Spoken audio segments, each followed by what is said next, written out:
Hi, I'm Tim Sales. How do you determine what is valuable information? Do all authors have the same value to you? Well, of course the answer is no. Everyone knows the answer is no. But if you were to ask people, what method do you use to determine if what you read or hear is valuable or not? You'll get some pretty goofy answers. I had a lady actually tell me that she determines the validity of what she reads based on whether the information is balanced. Meaning if the author gives credit to both sides of an argument, then she believes that content to be true and valuable. That's pretty goofy because based on her belief, if someone is absolutely certain about their subject, she doesn't trust or value it. Another person claimed that it depends if the website or presenter looked professional.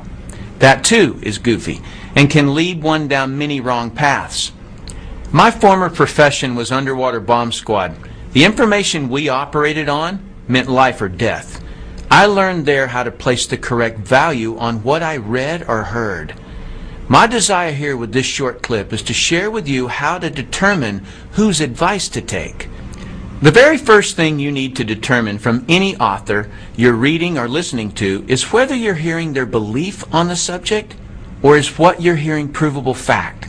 I'm saddened at how people will read a person's belief on a subject and forever operate their life as if the author gave them provable information.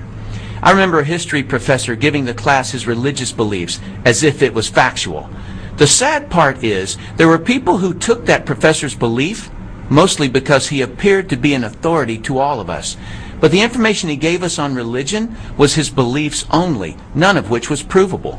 That being said, you have to be very careful in reading or listening to statements of so-called facts that mislead you.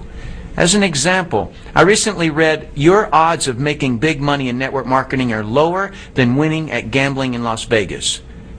Well, factually, the highest odds you can get in Las Vegas is the roulette table at slightly under 50-50 odds. So the author's statement is true.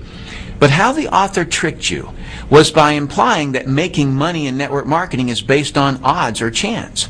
It's not. It's based on performance. So the whole statistic is actually irrelevant. Had the author actually succeeded in network marketing, he would have known this. The author also tricked you by taking the statistic out of context. The author didn't tell you that no business venture in the world will give you those same 50-50 odds. There is no money-making concept in the world where 50% of the people who try it make big money. So, while his statement sounded factual, it was misleading. But probably the most helpful concept I can teach you is that there are three types of authors of content. Just so you know, my use of the word author includes both written and spoken communication. Here are the three types of authors: those who have never done it, those who have done it and failed, those who have done it and succeeded. Author type number one are authors who have never done what they're writing or talking about. Newspapers, magazines, television writers, and reporters rarely have done what they're writing or talking about. Their information comes from hearsay and as an outsider looking in. Many attorneys, professors, parents, and in-laws give advice on subjects they've never done. The majority of the books at the bookstore are from authors who have never done what they're writing and talking about. They can write or speak about it, but cannot succeed at doing it. Their advice is rarely sound because it's based on invention, another person's information, or hearsay. This problem is compounded when an author simply repeats something they heard from the media. Now there are two layers of people who can't do what it is they're talking about, but think they know something about it. Authors who have never done what it is that they're writing about or who have never succeeded at it cannot possibly place the correct importance on the subject. You can always identify authors who have never done it because their content is slightly or grossly off the correct subject. As an example, I read a web article claiming that multi-level marketing success was mathematically impossible. Do you see what I mean about authors writing about what they've never done? He completely missed the subject. And as for his mathematical theory, that's like claiming that it's scientifically impossible for a bumblebee to fly. Has it ever occurred to that author to just look? The MLM industry sells $109 billion worth of products and thousands of people earn millions of dollars. Plus the oldest MLM company is still growing. Author type number 2 are authors who have failed at what they're writing or talking about. When someone has failed at what they write or talk about, it is common for them to be critical of the subject and those who do it. When someone is critical of something, they are inclined to find fault with it. Why? Because something about the subject is a complete mystery to them, and they feel inadequate. They obviously couldn't figure out some part of it, and they quit before they ever found out. Take, for example, a person who wanted to be a real estate investor but failed at it. He will project his negative experience onto whatever he writes or says about the business. He'll typically write and talk about what's hard, wrong, or dangerous about real estate. Why? Because he never figured it out, and someone who succeeds at it proves his inadequacy on the subject of real estate. His worst nightmare is people succeeding at real estate investing. His negativity may focus on the aspect of real estate investing that caused him to fail, but more than likely he doesn't know why he failed. So he tries to make everything about real estate wrong, including anyone who does real estate. Just a warning, on every subject there are more people that quit at it than people who succeed. So you may find much more negative information about your subject than positive information. Do not take advice from authors who have quit at what they write or talk about. They are resentful and do not want you to succeed where they failed. Others' success only proves their inadequacy. They may claim that they only want to protect you, but in reality, they only want to protect themselves from a sense of failure by preventing you from trying and succeeding. Author type number 3 are authors who have succeeded at what they're writing and talking about.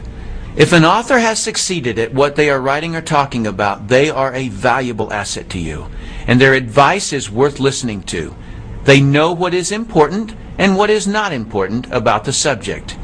If you hear information from author type 1 or 2 that concerns you, ask author type 3 to explain it to you.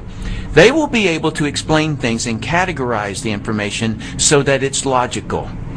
Please note that there is a vast difference between someone who has been successful at their subject and someone who has been merely educated about it. Just because a person has studied a subject or has been doing the subject for 20 years doesn't mean they can successfully do it. A beautician can study all about hair. That doesn't mean she can cut hair to her client's satisfaction. A psychiatrist may have been able to listen to her teachers and may have been able to read the required textbooks and may have even been able to pass the state board examination on the subject. But can she fix another person's problems?